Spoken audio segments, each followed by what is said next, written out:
that's Carol McKenna. Carol, well, I think will be familiar to a number of you.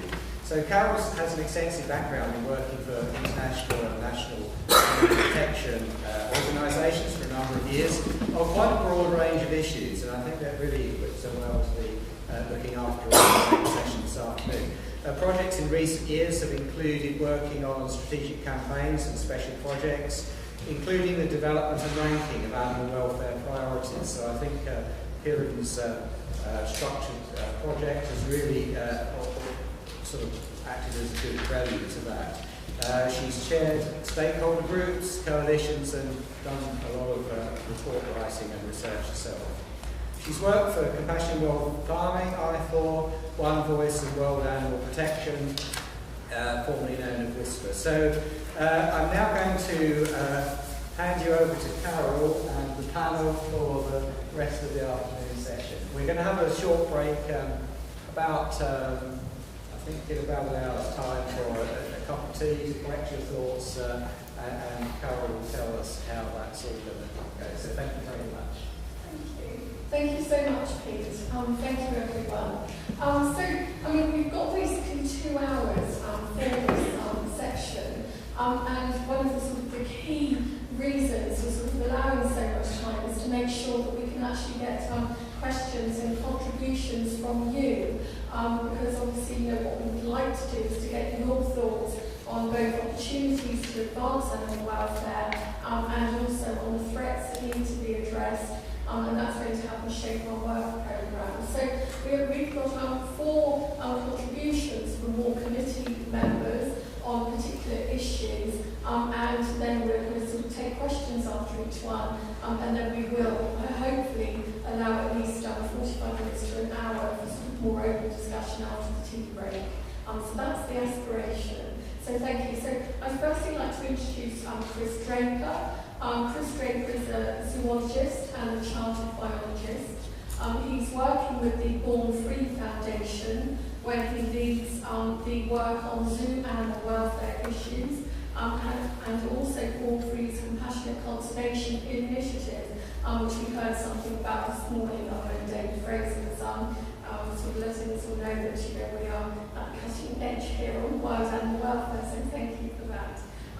Chris is also European coordinator of the Global Federation of Animal Sanctuaries. He has a wide range of experience on a number of animal welfare issues, and including working as an animal keeper in sanctuaries in the US. And Chris is going to speak about animal welfare and conservation context. So handing over to Chris. Thank you. Thanks, Carol. So this is going to be very much a repetition of some of what you've already heard already. Particularly David and Carl, who have touched on these areas in a very sort of deft and erudite manner. Mine's more of a sledgehammer approach to those issues. So bear with me, it's going to be fast. We've got a lot of slides and we've only got, I think, 15 minutes? Yeah, roughly. 15. So, okay, talking about conservation and animal welfare. A lot of what we've touched on today has been looking at a broader range of issues about wildlife management and conservation. I just want to drill down into the matters of animal welfare and individual animals within a conservation context. I think Kieran mentioned a minute ago that the sort of traditional conservation focus is at this end of the sort of structure of life, where we're looking at conservation of ecosystems and habitats, conservation of populations and species. And there's also a bit of focus on conservation genetics these days. But what glaringly, in my opinion, and a lot of this will be my opinion, of course, seems to stand out to me is that the role of individuals within conservation practice, conservation theory, conservation biology has been a little bit overlooked and perhaps undervalued. And you need only really think about populations of animals, be it Scottish wildcats, that are down to the tens, hundreds, maybe a few thousands. And it becomes absolutely apparent that what happens to individuals within that population matters a very great deal to the conservation of that population. Sometimes I think we forget this when we talk in terms of numbers of animals within a species, numbers of animals within a population. It all becomes a little abstract, and you stop thinking about the individual as a unit, as a component within a population. And I think it's absolutely vital to remember individuals as a unit within this. We're beginning to understand a bit more about how individuals operate within their communities, within their populations, within their ecosystems. And I think it's absolutely clear that the welfare and survival of individuals is often inextricably linked to the welfare and survival of other individuals in their community, in their population. A clear example of that would be what happens to a mother with dependent offspring obviously impacts the welfare of the dependent offspring. Some of that is recognised within the concept of things like closed seasons, but it's often undervalued, I think, the fact that what happens to one individual has repercussions throughout that entire population. And also there's more than that, there's a more top-level issue here, where individuals of particularly social species are repositories of social knowledge and practical knowledge of their groups. Take the matriarch in an elephant herd. What happens to those individuals? The welfare impact on that individual can have significant consequences for a great number of individuals that they live alongside. And of course, populations are not made up of identikit test tubes that are individuals. Individuals vary. If you want to conserve or preserve variation within a population, you have to take into account that variation between individuals. And this talks to the issue of sacrificing certain individuals for the benefit of the population. That seems to treat that population as a homogenised group of animals, which of course is very rarely the case in nature. David's touched on this already, a landmark paper from Michael Soule looking at conservation biology. What is conservation biology? In the 80s. The issue we have here is that it was very clear in Michael's opinion that conservation and animal welfare must remain separate. And that's really what we're struggling to push back against. There was, of course, acknowledgement that veterinary medicine has a role to play and to a certain extent physiology within conservation biology, but we are dealing with quite often not only a sort of conceptually opposing situation between conservation and animal welfare on the one hand, but also in terms of people's attitudes. The two are seen as very distinct. Just anecdotally, I've come into contact with a number of individuals who see them as parametrically opposing, and that you cannot talk about conservation if you are concerned about animal welfare. I even recall a discussion I had with somebody who works for a large conservation NGO who said to me that I used to be into animal welfare, but conservation is so much more important now. And that's just, I think, a microcosm of an example of the sort of opposition that remains between these two disciplines. And I think it's a totally, in my opinion, a totally artificial opposition. And they have so much in common that we're actually doing a great disservice to populations and conservation and animal welfare by perpetuating that opposition. So here are the facts. This is the recent assessment of wildlife conservation, the state of play of wildlife conservation in the wild. This is from the recent WWF report. And it is shocking, no one can deny this. We have a problem here. A 58% fall in vertebrate populations between 1970 and 2012. That rate, if it is to continue at the current rate, that decline, if it continues at the current rate of 2% per year, will mean that global wildlife populations could have dropped by 2/3 by 2020. That is a huge problem. But these are all just numbers, and I think we need to think about what's actually happening behind those declines.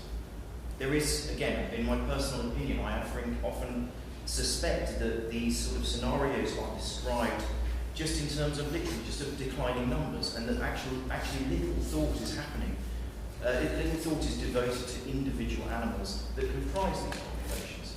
And obviously, when you're dealing with a threat to a population of wild animals, that threat could be comprised of any number of things, but quite often complex and unpredictable range of impacts. From, for example, gradually reducing breeding opportunities so that a population sort of quietly drifts off into extinction over time. But more often, I would say, it isn't that sort of gentle drift away, and that it is intense suffering and death that is associated with these population declines. And if that's the case, then you're seeing a threat to wildlife populations and a conservation level threat that is also incorporating a huge amount of animal welfare problems. These are the threats that have been identified by WWF in a recent report as being the major contributors to declining wildlife populations. And it's stuff we've heard about already. Conversion of animal habitat to farmland, roads, development. And obviously, it isn't just that that land is no longer available to these populations. Animals are actively having their food sources reduced. They are being actively killed in the process of transition.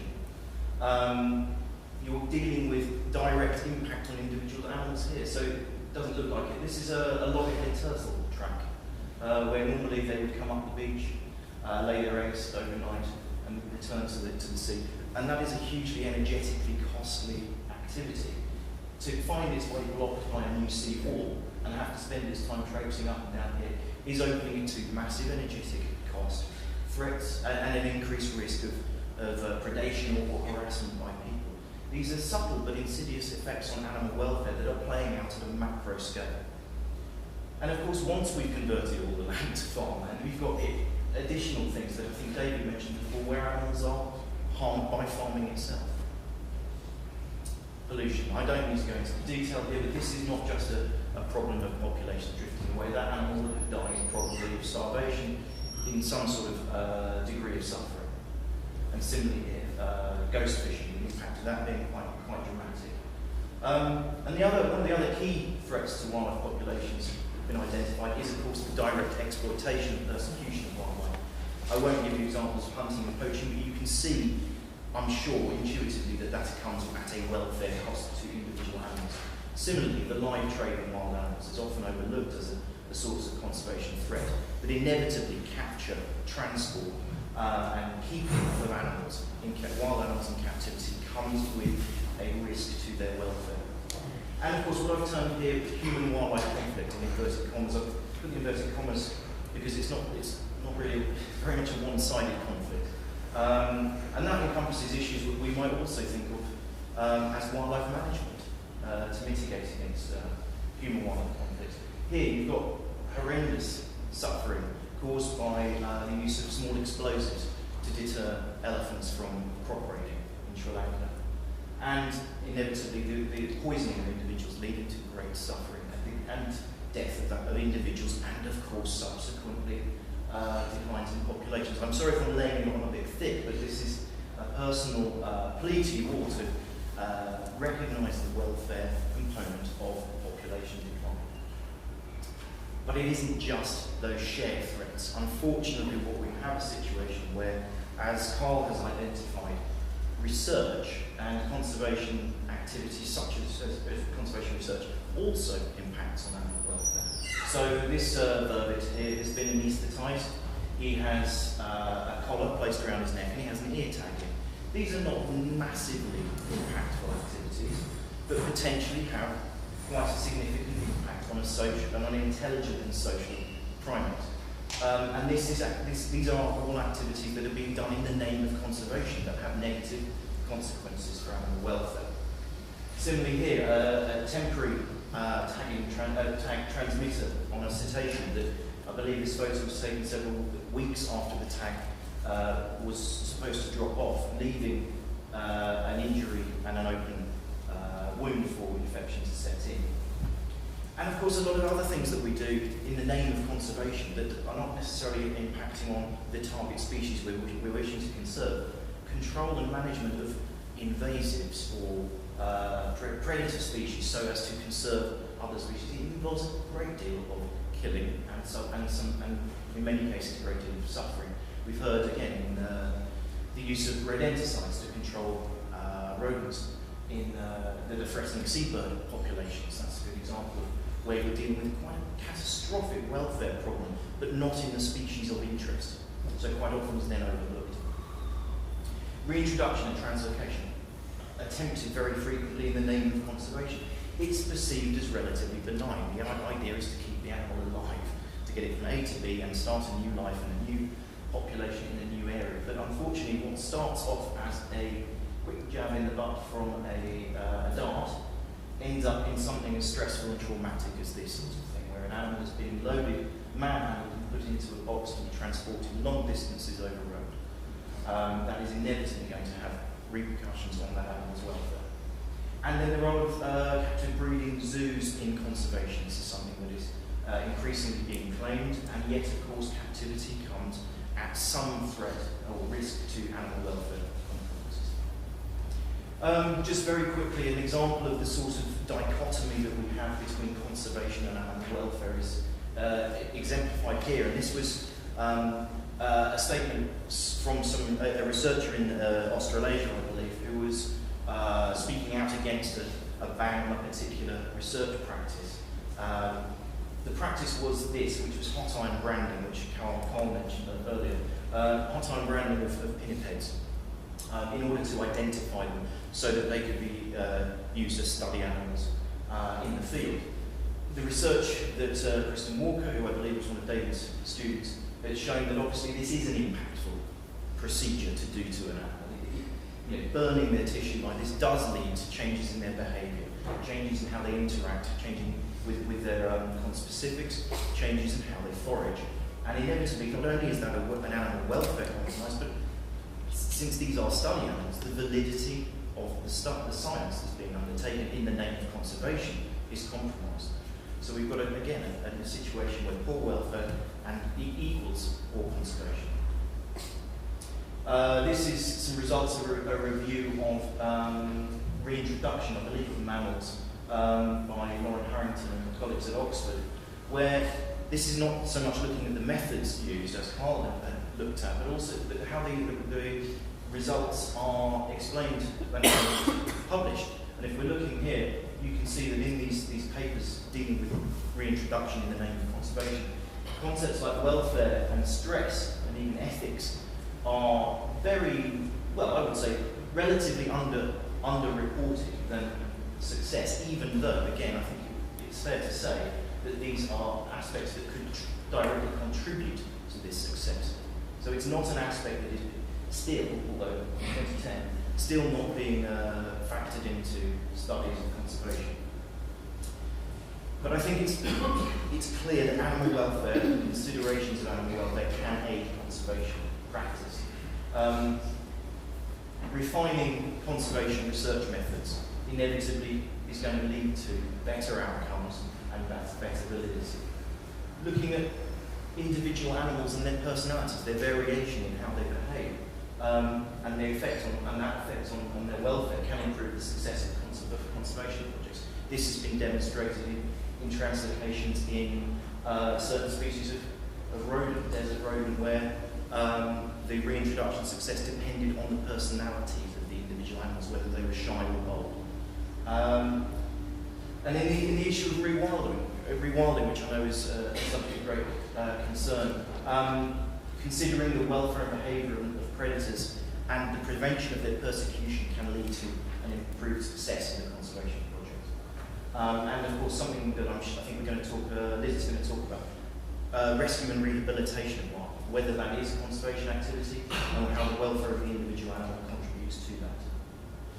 So it was mentioned earlier, compassionate conservation is the name that a number of us are using to